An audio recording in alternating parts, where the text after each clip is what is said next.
Hi, friends. It's Monday. It's Monday afternoon. It's raining down here in St. Mary's.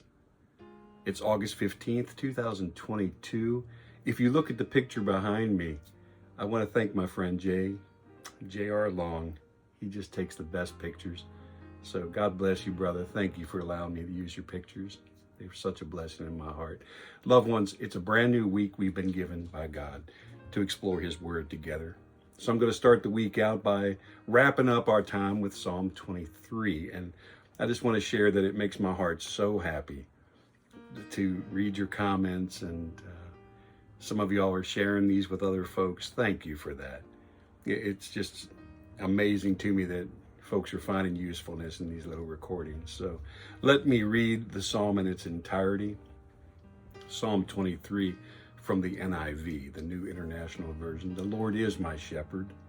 I shall not be in want. He makes me lie down in green pastures. He leads me beside quiet waters. He restores my soul. He guides me in paths of righteousness for His name's sake. Even though I walk through the valley of death, I will fear no evil, for you are with me. Your rod and your staff, they comfort me. You prepare a place before me in the presence of my enemies. You anoint my head with oil, my cup overflows. Surely goodness and mercy will follow me all the days of my life, and I will dwell in the house of the Lord forever. Do you hear the surety in His voice? Do you hear the confidence in David's words? This beautiful psalm, or this beautiful poem, opens with the joyous words, "The Lord is my shepherd," and now it closes with the ecstatic words, "and I will dwell in the house of the Lord forever." I wonder why David didn't put an exclamation point after that, or, well, I know that I'm being silly. But look here. These are words from a shepherd that is 100, it's actually from a sheep. Remember that now. This psalm is from the perspective of a sheep who is 100% satisfied with life in general. That sheep wouldn't change a thing if he could. Nope. He's been led safely through dangerous places. Oh, yes. He's been fed. He's found a comfortable bed. He's been led, as I mentioned, safely through dangerous places. And his shepherd has tenderly cared for him with any illness or any challenge that came up. And in summary, he loves his shepherd.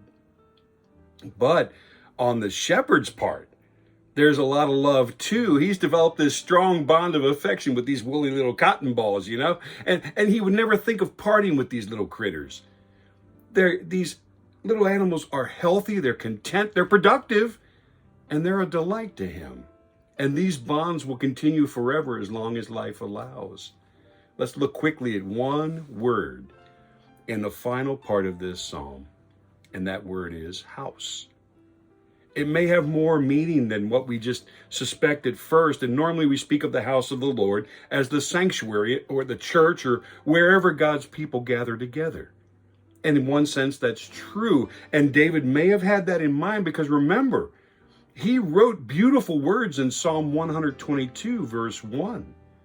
And from the King James, he said, I love worshiping God. And he says, I was glad when they said unto me, let us go into the house of the Lord. So house may have been on his mind that way. And you know what? If you're looking for a neat Bible study, you find something called a Thompson's Chain Reference Bible and look up the topic of love for God's house. It'll lead you in all kinds of places. For example, Psalm 26 and 8. And I don't want to go too deep into this, but if you are looking for some way to chase a thought through the Bible, oh, that's fun. And I spend hours doing that. I'll look up from my Bible, my neck's kind of stiff, and it ain't because I'm looking down at my phone and texting people. It's because I've been reading and chasing ideas through the Bible. But please now, let me get back on track. Please remember that David was sharing this poem, Psalm 23, from the standpoint of a sheep. And this sheep is reflecting on the full round of the year's activities that were encountered with the rest of the flock. He's thinking of how the shepherd has taken him and taken the flock from the green pastures and still waters of the home ranch up into the high tablelands, in the mountains. And That included the valleys they had to pass through to get to those high summer ranges. And now fall has arrived and the storms are coming back and the rain and even sleet. And so now it means it's time to head back down the trails towards the home ranch for a long, peaceful winter. So in a way, this is a homecoming. It's a return to the fields and the corrals with the familiar barns and the familiar shelters. It's a place of safety they're going back towards. Yeah. And so during all these seasons of the year with their inherent hazards and dangers and disturbances, it's the shepherd's alert eyes and tender care and wise management that's delivered the sheep through another season of life.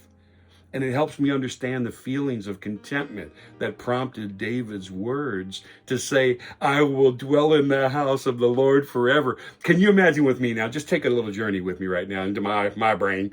Can you imagine how these sheep might gather near the fence of a neighboring flock and they're chit-chatting with other sheep, and if sheep can chit-chat. But anyway, they might even be bragging about how brave their shepherd was when he fought off the attacking wolves or the growling bears. They might be boasting about how their shepherd took his staff and he whacked a mountain lion in the bean. And they might be chuckling, if sheep can chuckle, and if they can chit-chat, I guess they can chuckle. But look, they might be talking about how the shepherd was banging on this mountain lion, and the lion was swaying back and forth as it was trying to get away. And I need to be careful because I might start wandering too far off topic. But seriously, I think these sheep might be just joyful and bouncing around and everything. And let me ask you something. Serious business. Shouldn't we as Christians be a bit more like those bragging sheep? Shouldn't we be proud that we're children of God? Why shouldn't we boast to other folks about how good our shepherd's been to us? Shouldn't we be amazed as we look back and we recall all the incredible ways in which the shepherd has provided for our well-being? In my opinion, that's all I can give you because it's all I have. We should be straining against the harness. And I'm thinking about Silas when he was in quote unquote obedience training. You know, he was pulling against that harness because he had something he wanted to do. Shouldn't we be pressing hard against everything that discourages us and holds us back and be eagerly telling folks how confident we are in Jesus? We shouldn't let anything discourage us by saying we are thrilled to be a disciple of Christ. Folks should see our contentment and peacefulness like the salt that draws people and makes them thirsty. Hey man, what's different about you? We should be bragging and showing folks the advantage of being a member of his household, or in keeping with Psalm 23, his flock. And loved ones, it's not my intention of these short messages to go into a full-blown sermon, but sometimes I get so overwhelmed with what God's doing in my life and in the lives of my family members that I cannot restrain myself. I've recently witnessed a renewal in the Jump Ministries energy, and I can see God working out his plans for bigger things. And I'm a little too big, if you will, to do a Snoopy dance without seriously injuring myself. But if you can picture it, just smile along with me. This old man bouncing around with his nose up in the air and his little feet flopping, you know.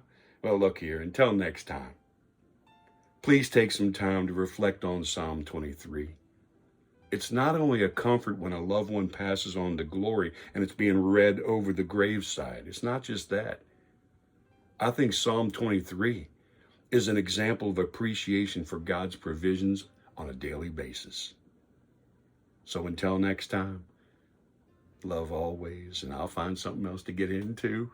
I'm kind of stuck on the Snoopy dance thing right now. But again, Jay, I love you, brother. Thank you for these beautiful pictures you've allowed me to use. God bless you all. See you soon. Bye-bye now.